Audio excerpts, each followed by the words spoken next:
Welcome friends, હું શીતલ પ્રજાપતિ મારી YouTube channel પર આપ સૌનું હાર્દિક સ્વાગત કરું છું. મિત્રો, આજે આપણે ધોરણ 7 ઇંગ્લિશમાં યુનિટ 4 ક્યુ ઓફ યસનોની એક્ટિવિટી 5નો અભ્યાસ કરવા જઈ રહ્યા છીએ. જો મિત્રો આપને આ યુનિટના એક્ટિવિટી 1 થી 4નો અભ્યાસ બાકી હોય તો તેની લિંક ડિસ્ક્રિપ્શન બોક્સમાં મૂકેલી છે, તો જોઈ અને અભ્યાસ કરી લેશો. Activity 5, read the sentences and understand the chart. વાક્યો વાંચી અને આપેલ ચાર્ટને સમજો. ફિલ ઇન ધ બ્લેન્ક્સ અને આપેલી ખાલી જગ્યાઓને પૂરો.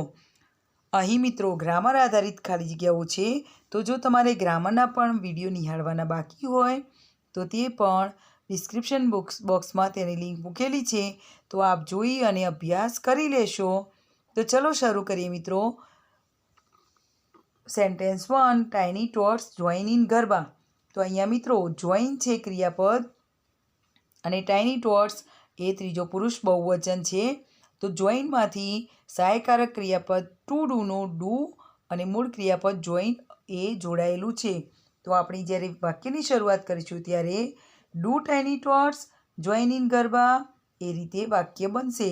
ડુ સહાયકારક ક્રિયાપદ, પછી કર્તા, મૂળ ક્રિયાપદ, કર્મ અને અન્ય શબ્દો, પછી પ્રશ્નાર્થ ચિહ્ન મુકાય છે. ત્યાર પછી હકારમાં ઉત્તર આપવા માટે યસ અને કર્તા આધારે સર્વનામ ધે, ડુ.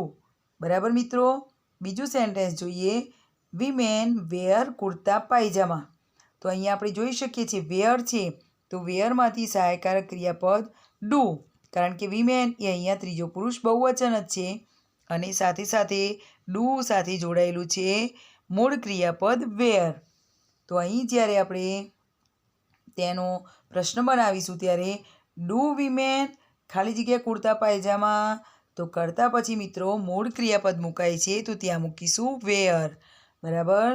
તેનો નકારમાં ઉત્તર છે નો, સર્વનામ ધે અને ડુ નોટનું ટૂંકું રૂપ ડોન્ટ મૂકવામાં આવે છે. હવે જોઈએ third sentence. Navratri means 9 nights. તો અહીંયા મીન્સ છે. નવરાત્રિ ત્રીજો પુરુષ એકવચનનું ક્રિયાપદ છે, તો મીન્સ એટલે ડઝ અને મીન મૂળ ક્રિયાપદ બંને જોડાયેલું છે, એટલે કે સહાયકારક ક્રિયાપદ ટુ ડુનું રૂપ ડઝ જોડાયેલું છે, જે પ્રશ્ન વાક્ય બનાવતી વખતે વાક્યની શરૂઆતમાં મુકાય છે. Does Navratri mean 9 nights? Okay મિત્રો. તો જોઈએ હવે ચોથું વાક્ય. કવિતા નોઝ એબાઉટ નવરાત્રિ. તો નોઝ એટલે એમાંથી ડઝ અને મૂળ ક્રિયાપદ આવશે એનું નો. બરાબર. ત્યાર પછી વાક્ય પ્રશ્ન વાક્યની શરૂઆત થશે ડઝ કવિતા ખાલી જગ્યા એબાઉટ નવરાત્રિ, તો ખાલી જગ્યામાં મૂળ ક્રિયાપદ મુકાય છે નો. એનો નકારમાં ઉત્તર છે નો. કવિતા એ એક છોકરીનું નામ છે, તો એના આધારે સર્વનામ શી અને ડઝ નોટનું ટૂંકું રૂપ ડઝન્ટ મુકાય છે. પાંચમું વાક્ય. Ketaki and Kavita write letters to each other. તો અહીંયા જે ક્રિયાપદ છે રાઇટ છે, તો તેમાંથી અલગ પડે છે ડુ અને મૂળ ક્રિયાપદ રાઇટ.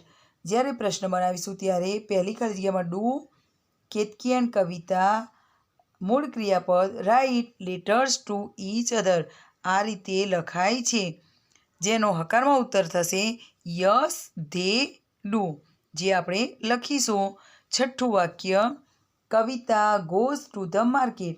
તો અહીંયા ગોઝ છે જે ક્રિયાપદ, જેની પાછળ ઈએસ પ્રત્યય લાગેલો છે, માટે સહાયકારક ક્રિયાપદ ડઝ અને મૂળ ક્રિયાપદ ગો એ રીતે અલગ પડે છે. અહીંયા આવેલું ડઝ એ પ્રશ્ન વાક્યની શરૂઆતમાં અને મૂળ ક્રિયાપદ એ કરતા પછી, તો આખું વાક્ય આપણું થશે does Kavita go to market. અને નકારમાં જવાબ આપવાનો છે, તો નો શી ડઝન્ટ મૂકવામાં આવે છે. ઓકે. ચલો સાતમું વાક્ય જોઈશું. People decorate the open ground. તો અહીંયા ડેકોરેટ છે, તો એની સાથે મિત્રો જુઓ કોઈ પ્રત્યય જોડાયેલો નથી, તો સહાયકારક ક્રિયાપદ ટુ ડુનું ક્રિયાપદ આવશે ડુ અને મૂળ ક્રિયાપદ ડેકોરેટ. તો અહીંયા જ્યારે પ્રશ્ન વાક્ય બનાવીશું ત્યારે શરૂઆતમાં do people decorate the open ground એ રીતે લખાય છે, અને હકારમાં ઉત્તર આપવા માટે યસ ધે ડુ. માત્ર ડુ લખવામાં આવે છે. 8મું વાક્ય ધ ડાન્સર્સ ખાલી જગ્યા અ સ્ક્વેર. તો અહીંયા મિત્રો ખાલી જગ્યા આપી છે તેમાં ક્રિયાપદ હશે. તો અહીંયા આપેલું છે ક્રિયાપદ ફોર્મ. તો તેમાંથી અલગ પડે છે ડુ અને ફોર્મ. પણ એ પહેલાં આ ફોર્મ છે, આ ડાન્સર્સ એ ત્રીજો પુરુષ બહુવચન છે એટલે ત્યાં મૂળ ક્રિયાપદ જ મુકાશે, જેમાંથી ડુ અને ફોર્મ અલગ પડે છે, જે આપણે પ્રશ્ન વાક્યની શરૂઆતમાં મૂકીશું. તો આપણો પ્રશ્ન આ રીતે બનશે: do the dancers form a square? નકારમાં ઉત્તર આપવા માટે નો, ધે, ડોન્ટ. ડુ નોટનું ટૂંકું રૂપ ડોન્ટ મૂકવામાં આવે છે. 9મું વાક્ય જોઈએ. ધ કોરસ ખાલી જગ્યા ફિલ્મ સોંગ્સ. તો અહીંયા આપેલું સિંગ્સ છે એ ક્રિયાપદ અહીં મુકાશે. કોરસ એ ત્રીજો પુરુષ એકવચન છે માટે પ્રત્યયવાળું ક્રિયાપદ લાગશે, જેમાંથી ડઝ અને મૂળ ક્રિયાપદ સિંગ અલગ પડે છે, જે પ્રશ્ન વાક્યમાં મૂકતા does the chorus sing film songs એવું આપણું વાક્ય બને છે. એનો નકારમાં ઉત્તર નો, ઇટ ડઝન્ટ એવો મૂકવામાં આવે છે. 10મું અને છેલ્લું વાક્ય જોઈશું મિત્રો.